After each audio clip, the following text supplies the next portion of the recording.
Hello, my name's Keith and I'm known as the Florida Stone Man, and today I'm going to be talking to you all about how to bring more positive energy into your life through Jesus. So, this is going to be a good video. If I have to pause the video, I'll have to pause the video because someone walks up next to me to say hi. I'm going to pause the video and say I'm doing a video, and I'll resume the video. That happened yesterday and the whole video didn't upload. So I'm going to talk to you about how to bring more positive energy into your life with the help of God. So basically, there's a whole bunch of factors as in how you can bring more positive energy. The easiest way is through Jesus, by focusing on God, the Father, Son, and Holy Spirit. It smells like McDonald's. Just like it smells like someone just put McDonald's in my face.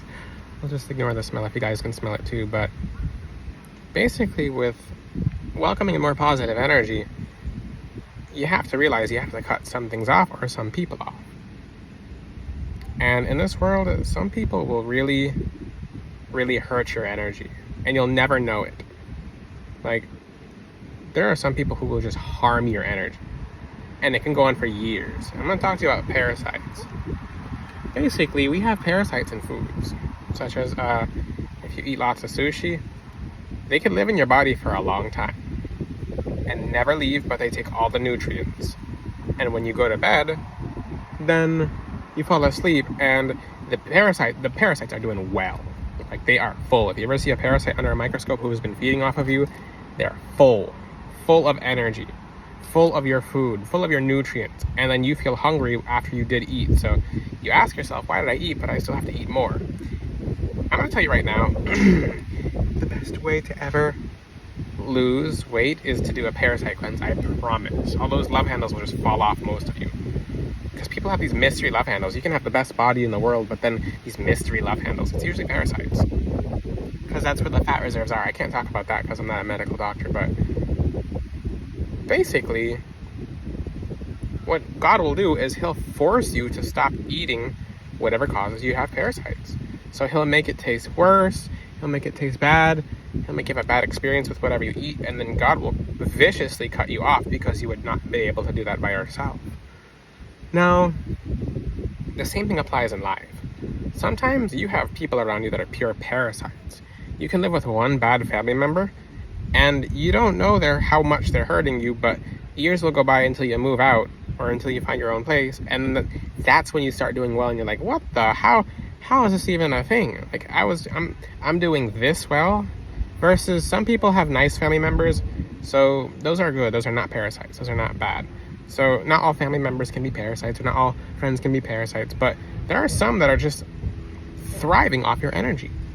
For example, you can be in a household, and let's just say there's a person who yells and screams at you every day, or you just ignore them and they yell and scream at other people, and then you have no energy, or you don't know that you don't have it. Because if you go for a long period of time without having your energy, you don't know what it's like to have 100% of your own energy until you're fully alone for like a while. So basically, I just hiccuped. Ooh. That's a biblical sign, but it's not in the Bible about hiccups. It's spiritual. It's a hiccup in the matrix, basically. But basically,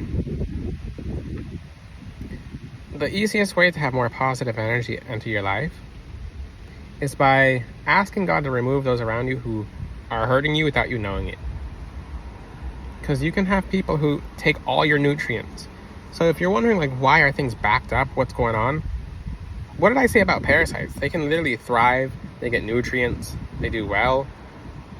But what happens, and how can you tell if that family member or friend or foe, for example, you might just be in bad environments.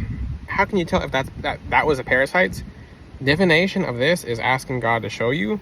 And then if you start doing really, really, really, really, really well out of nowhere, and those people around you start doing really badly, you have your answer. Like, this is a math, this is a science. God literally shows you. So the biggest test to see if someone's a parasite sucking all your nutrients, and they can take your age too, and why is this the most important part of this video, is because you can go on for years with a parasite and not even a physical parasite, basically a person parasite, or persons, because it could be multiple. You can go to a school, and you could have parasites all around you in that classroom, and you don't even know it. So that's why there are some kids who get all the answers right on the test for a reason. That's why you should get those private rooms. That's why people do better in their own rooms. That's a little secret, but how do you know if they're the parasites? It's that when you cut yourself off, and usually in classrooms, I remember in University of Florida, I couldn't do well around these other students. And let me talk to you right now. I'm going to talk about this. I've had students crying to me, saying, I'm going to get an F on the test, and I'm like, no, it's going to be okay, you're going to do well. Those people walk out with 110%, and the class average is 49%, so they suck the energy out of everyone by being in a deficit. So the positive energy went to the negative energy to equal it out, and they did better because they vampirized. They were parasites. So the same thing applies to your life. So what happened, and you know what's so interesting? I'm going to tell you an example. I'm going to tell you a story right now. The same person who did that to me cried to me, I'm not going to get an F, walk out with 110%. How do you get 110%? And an A in the class is a C. Like, what is that? Like, what's going on there? Like, what are you doing? So, after that, I got my own private room, because I'm like, okay, I realized I did have dyslexia, which was actually spiritual. I'll talk about spiritual dyslexia later on. And I realized the organic molecules are moving around in the paper, and I'm like, what's going on here? So that was my clairvoyance actually activating when I looked at organic chemistry. I'm like, this is too much. So I got my own room because they found out I was dyslexic, which is spiritually dyslexic. I started getting A's in those rooms, those private rooms. And I was on my own, taking the test at a different time. And what happened to the person who was doing that, he went from getting 110% to getting C's. B's and C's. And I'm like, okay, this confirmed the fact that you were just sucking energy. Until that person basically found, oh great, I just put it out.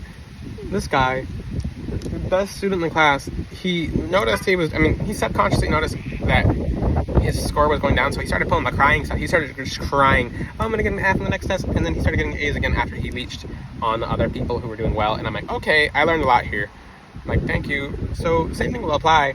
This is actually the best way to bring positive energy into your life is by cutting off negative influences. So and this is the discernment that God gives. So basically, if I take that test and I do well, and then that person does well, it means that that person wasn't the problem. But if I take the test and I do really well, and that person does really badly, energy has to go somewhere. So the energy was going to that person. So the same thing with you guys. You guys expect a blessing in your life. And I'm going to use this example again. You have someone, basically God tells you, there's $1 million down the street. You have to run up to it.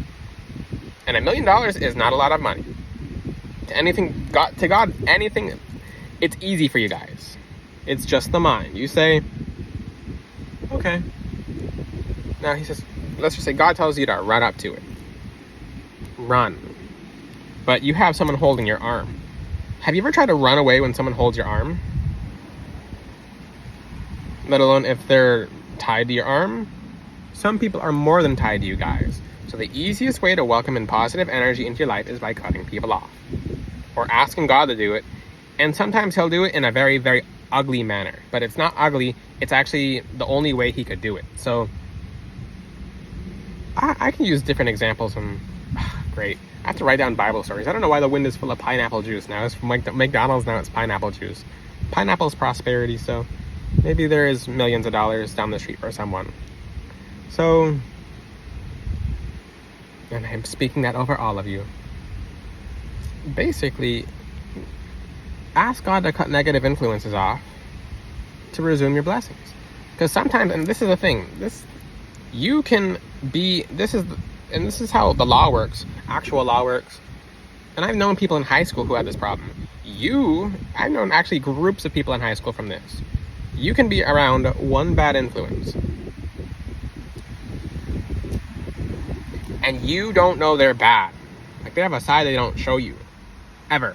Ever, ever, ever. So it's like invisible to you. But when that person and persons do something bad, then you're all in trouble. For example, you can go, and this has happened in high school. Not to me, but I've seen it happen to other people. Kid goes into a convenience store with his friends. He doesn't know his friends steal. They steal every time they go in the convenience store. They finally caught them. Now that friend goes to jail with them. Why? It's because, I don't know. I think they might have put, like, just basically gave him something, or it happens all the time. You get into a car with all these different people, and one of them has something really bad on them, and they say it's yours. Like, you're in trouble. So, what does God do to cut you off from that happening?